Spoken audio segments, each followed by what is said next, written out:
घनसावंगी येथे पंडित दीनदयाल उपाध्याय महाप्रशिक्षण अभियानाला प्रारंभ. रावसाहेब दानवे यांनी कार्यकर्त्यांना दिला विजयाचा अंत्योदय मंत्र.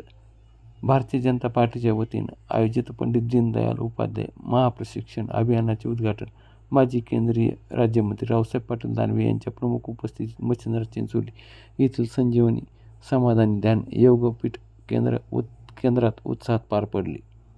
घनसावंगी विधानसभा मतदारसंघातील कार्यकर्त्यांना संघटनात्मक बांधणी आणि जनसंपर्काचे धडे देण्यासाठी या विशेष शिबिराचे आयोजन करण्यात आले होते.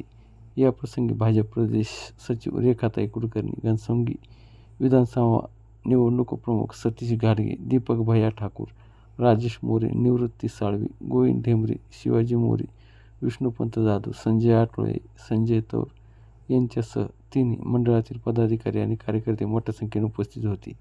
या कार्यक्रमाला संबोधित करताना रावसाहेब पाटील दानवे यांनी जनसंघापासून सुरू झालेला पक्षाचा संघर्षमय प्रवास आणि विचारधारा मांडली. प्रतिकूल परिस्थितीत कार्यकर्त्यांच्या समर्पणामुळे पक्ष आज या शिखरावर पोहोचल्याचे त्यांनी नमूद केले.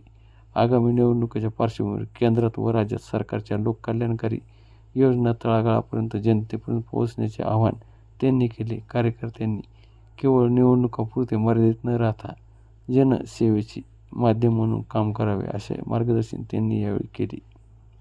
प्रशिक्षण शिबिराच्या प्रास्ताविकात सतीश घाटगे यांनी घनसावंगी मतदारसंघातील पक्ष संघटनेच्या मजबूतीवर भर दिला.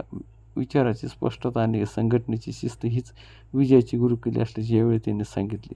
पंडित दीनदयाल उपाध्याय यांच्या अंत्योदय मंत्र अंगीकारून समाजातील शेवटच्या घटकापर्यंत शासकीय योजनेचा लाभ मिळवून देण्यासाठी प्रत्येक बूथ स्तरावरील कार्यकर्ते या शिबिरात करण्यात आले. या प्रशिक्षणामुळे कार्यकर्त्यांमध्ये नवा उत्साह संचलन असून मतदारसंघातील बांधणी अधिक भक्कम होणार आहे. दिवसभर या शिबिरात कार्यकर्त्यांना विविध विषयावर तज्ज्ञ मार्गदर्शकांनी मार्गदर्शन केले. यामध्ये पक्ष संघटन वाढवणे, मतदार याद्या तपासणे, कल्याणकारी योजना राबवण्याच्या बाबत देखील मार्गदर्शन करण्यात आले.